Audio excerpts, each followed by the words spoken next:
Alright, so I haven't made one of these in a little while. I figured I'd do a video washing the sleds up and answer some of your questions you guys had about my choice for 2021. I'm going to try to go over some stuff without giving away what I chose. I got some repeat questions that kind of have to do with more of my snowmobile choices throughout the last 3 or 4 years rather than just this year, so I figured I'd go over those and kind of let you guys in on my thinking a little bit.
Okay, so like I said, I'm gonna go over some questions that I kind of get throughout the season and some stuff that I figure can kind of give you guys some insight into why I'm choosing the sleds I'm choosing for next season.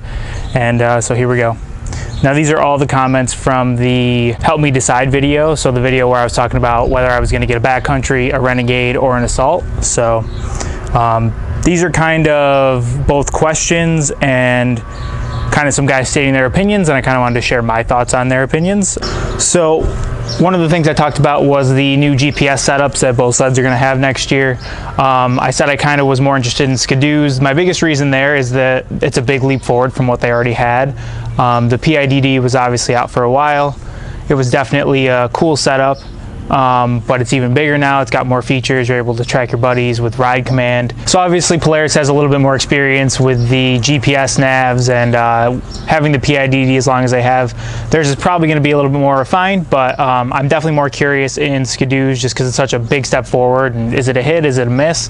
Obviously a different approach with that toggle off to the left side rather than like a bar mounted toggle. So that's kind of what my thoughts were. Not necessarily saying it's going to be better, but definitely the most curious on how this big jump forward works out for them. And Skidoo's known for really researching products before they put them out, so curious to see if this was more of a product that was kind of rushed to market to compete with Polaris, or if it's something that, you know, has had a lot of time in development. So that's kind of my thoughts on that. One of the things I've been seeing is like this, that you know, the Skidoo's in its 4th model year and the Matrix is all new. The Matrix is new, but it is still the Axis chassis. It's new bodywork, a lot of other new stuff that's awesome, and definitely stuff that would be good for the channel and stuff to kind of learn and try out and share opinions on. But you know, the Skidoo G4 is all new to me. I haven't owned one, and I haven't had an 850 E-Tech, and that chassis did come out in 2017 compared to the Axis, which came out in 2015. So you know, definitely things to weigh there. For the market, I would say the Matrix is probably the newer sled, definitely the most to show off there. But for me, the Skidoo's newer, so you know, definitely some things to weigh out pro and con wise. Definitely a big part of my decision throughout this whole thing. I had a lot of people say, you've already had an Assault, try something new. You know, I've loved my Assaults, and it's hard to step away from something I've enjoyed so much and try something new. I can't really think of anything that bothers me a lot with these sleds. Maybe some of their standard features aren't exactly what I would want, but as an overall package, I mean, it's playful, it's fast, it does its job very well as a crossover.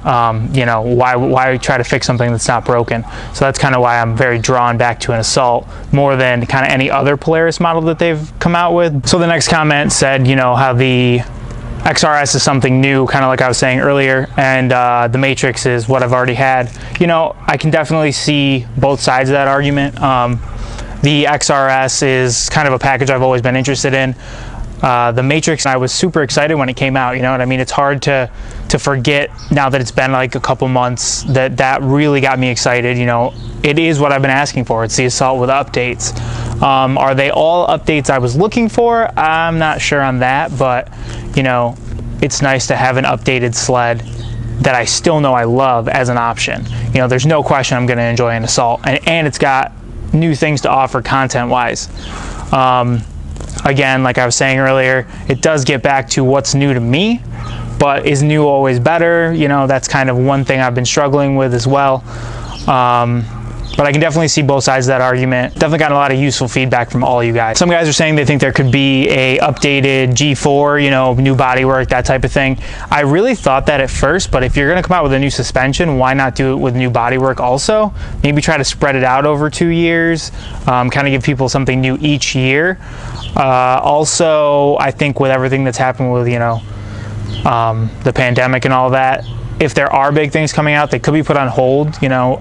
There's a lot of up in the air about next year, so how are people's incomes going to be? Are there going to be a lot of people trying to buy sleds, things like that? I wouldn't be surprised if manufacturers had big things coming out for 2022 and they get pushed back as a result of kind of everything that's happened and trying to even meet deadlines to get the 2021s to people. So I had people saying that they wanted to see me get the 650.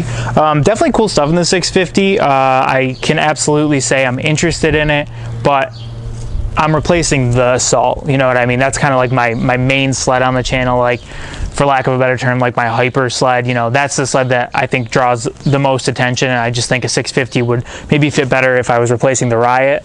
That kind of gets me into why I'm keeping the Riot. I like to do every 2 years with each sled, just kind of lose less money that way. If I try to do it after one, it's such a big hit, and I don't even know that I really learned the sled in 1 year. You know, there's so much dialing in that, like, I got down on the Assault this year to really just get it perfect, and I don't think after 1 year with most sleds I could really get a true opinion on them. So I do like to keep the sleds for 2 years, so the Riot's just not going anywhere. It'll be here next year. A lot of super positive talk about the G4 chassis, kind of like this, and I will say it's a really good chassis, and I can see a lot of things I like about it, but I would say my ergos are a little bit better on the axis. I'm just a little bit taller, and the G4 feels like a smaller sled overall. It's not super far off. Like, sometimes when I'm sitting on the Procross chassis, I do feel like, I don't know that this is exactly what I want. I feel like the Skidoo is much closer, but the bars are a little low. The seat's not exactly where I would want it to be, and there's a lot to kind of get used to with the panels, so that's a little bit of a drawback for me with the G4. But like I said, you know, I can definitely enjoy it, and after riding the 2020.5 XRS, there's a lot to enjoy about that suspension, and just a very good fit and finish with the Skidoos that I definitely really came to like after demoing one. This is kind of a two-parter. Skidoo falling short of Polaris. You know, not to sound like any sort of bias, but I think Polaris does refinement very well now. Like, they're really refining good chassis and good platforms and good models and kind of just making them better and better. I don't know that there's really a big leap, in my personal opinion. You can definitely disagree with it, but I don't know that I've seen like a huge leap anywhere by Polaris first. You know, you had the 850 by Skidoo that's taken the entire sport to a new level. You had the 850 turbo, which, you know, who knows where that's going to lead down the road. You know, you had Skidoo matching the 4-stroke turbo with their 900 turbo to kind of, you know, offer something that's 4-stroke with a little higher output. You know, Polaris doesn't have any sort of 4-stroke offering as far as snowmobiles go. So that's kind of like my thoughts on that. I wouldn't necessarily say Skidoo's falling short. I would say that Polaris has done a great job of catching up and is probably getting ahead in certain spots, but I would just say that's kind of making them both more competitive and kind of making them both step up. You know, I think for a while Skidoo was like, we got this, we're owning it, you know, especially when we went XP to XS. Not a lot changed, and just kind of was what it was. And now, you know, both companies were looking at gauges. We have the smart hand warmers, we have stuff like shot start, we have 2-stroke turbos, you know, we have quick drive on sleds, you know, just both companies bringing a lot of awesome stuff. I just kind of think in different ways. Last part of this question was the Rush not being as good as the Indy chassis sleds. I have very limited experiences on both Indies and the Rush platform, so I can't really weigh in on that. Does seem like they're going more the route of the Indy than the Rush. I kind of thought maybe a new bodywork would be on a new Rush. That does not seem to have happened, so we'll kind of see where the Rush rear end ends up, but probably not looking great for it. So this is like a really good example of a comment I kind of get throughout the season every year, and especially when I'm talking about getting new sleds. People saying that, you know, if I consider what I'm doing backcountry riding, I absolutely don't. I've never said that. You know, I know I've seen backcountry riding, and I've seen what the guys in Maine are doing, and it looks incredible, and goal is to get out that way without a doubt. But, you know, when there's fresh lake effect in my area and I can play around in it, why not have a sled that does it really well? I get the sentiment that a 137 can also do it. I'm absolutely not saying you can't, but, you know, if I can get a sled that doesn't give up too much in comparison to a 137 on trail and does the off trail a little bit better, I'm not sure why, if I'm willing to make that sacrifice. It's such a hot button topic. You know, I'm not riding even an SKS or, you know, something like that that is more off trail biased but a crossover. You know, I'm riding Assaults and Riots. I do get that I've entertained the idea of a backcountry. I've looked into offset spindles to kind of make the front end width wider, you know, if I were to do that. I don't really go into that thinking so much that it's the perfect sled, but could I make it a little bit better, and could that possibly have some attributes that might be better than an Assault with the right front end, you know, that type of thing. So you know, it's interesting. I don't really take like offense to it, but I'm just not sure why, you know, it's such a shock to people. Crossovers used to be 137s, and now they're 146s and 144s. That's just what they are, you know what I mean? I'm not gonna go get something with a mountain width front end and a 2.5-inch track. I know I'll give up way too much on trail with a sled like that, but I don't think that either of these sleds give up that drastic of on-trail performance to a 137, so that's kind of why I've stuck with what I've stuck with. As they've gotten longer, you know, now the Assault's a 146, everything's a 146. If suddenly they switched all these sleds to having, you know, mountain front ends and 2.25 tracks or taller, like, I'd have to move away from them, there's no doubt about that. But I would say right now, and like I said before in reviews, the crossover kind of name means a lot. You know, it can mean a 137, which is obviously a very trail friendly version. It can mean these trail friendly 144s and 146s, and it can mean, you know, those backcountry off trail friendly but still trail capable sleds like the backcountry and the SKS 146. Like I said, I've never considered what I do backcountry riding. I'd most call it off trail because, you know, I get off the trail, I play in the powder a little bit. It's something I enjoy, and if I can get a sled that makes it a little bit more fun, why not? It's kind of a funny one, but if you're looking for more subs, get a Skidoo. You know, that is something that's kind of crossed my mind at times, but it's more just like, I've noticed when I'm not excited about a sled, I struggle to make content on it. I was pretty excited about the Riot this year, so that's not really my point, but when I got the 6000 RR, I just never really wanted to get on it, and when I was on it, I didn't know what to film about it, and it was a lot of just useless footage that I kind of couldn't find a purpose for. So for that reason, I want to make sure whatever I get is something I'm interested in. You know, I don't want to be like mailing in videos, you know what I mean? I want them to be good and things that interest you guys as much as it be a sled that I enjoy riding. So that's kind of why I'm not going to necessarily let brand bias dictate what I do, and I'm not going to let, you know, subscribers necessarily dictate what I do. I'm trying to kind of figure out what makes the most sense for me and the channel, kind of find that good balance and move forward from there. Mudbrats TV, appreciate you commenting, man. Definitely cool to hear his opinion, and I know he's a Skidoo guy, but kind of cool to be able to have someone really pull for it that is also a YouTuber, because I feel like a lot of my YouTube friends are Polaris guys, so cool to see somebody that's kind of pulling for the Skidoo in the community. Guys saying to just keep the Assault, you know, again, this kind of goes back to what I said 2 questions ago. If I'm not interested in the content anymore, it's not going to be worth giving to you guys. And I've experienced almost everything there is to experience with this sled. I had a rock solid 850. It was a lot of fun. Loved the 1.6. I did the offset spindles. I tried the XTX skis. You know, I've just taken this sled as far as I can, and yeah, I enjoy riding it, but kind of that loyalty you have to a sled in the off season after a couple rides, for me, it can kind of wane. And if there was something that might have been more interesting for me and for the channel, like why not try it? That's kind of how I look at it. An interesting thing said in this comment, nothing can compete with the Assault for fun factor. That has definitely been something on my mind. I've ridden every sled that I'm contemplating for next year, and I haven't necessarily seen the fun factor. Right off the bat last year when I rode the Riot, I said I thought it lacked it. I did kind of listen to some people in the comments who told me it was the setup and I was wrong, and you know, a lot of what I felt last year in the demo ride, I did come to find in my ownership is part of this sled. So at times I have to listen to my gut more than I listen to the comments. That's been a big part with looking at these sleds from other brands like Skidoo. You know, I do have limited time on them, but you know, I really enjoyed the Renegade on trail. I kind of felt a little bit of a lack of that playfulness in the backcountry on trail. Is there some sort of sweet spot between those two sleds that might make one more worth it than the other? You know, I haven't really had any time with the backcountry off trail, very limited. So, you know, could that really, with the narrow front end, make that more exciting? Definitely a lot of things I'm contemplating there, but I have to say I agree with this statement that the Assault is, to this day, still the most fun sled overall as a package that I've had a chance to ride. Kind of a funny statement here: if you go 137, get a Skidoo, 144, 146, get a Polaris. I think it's funny guys don't really consider the Indy XC 137. I don't know if it hasn't had its time in the industry to like not be known yet, or what it is about it, or if guys like the Rush so much that they're not quick to like the Indy XC 137, but it was not often brought up. I think maybe like twice in all the comments on my other video did someone say get an Indy XC 137, whereas I've had a lot of people tell me to get the Renegade.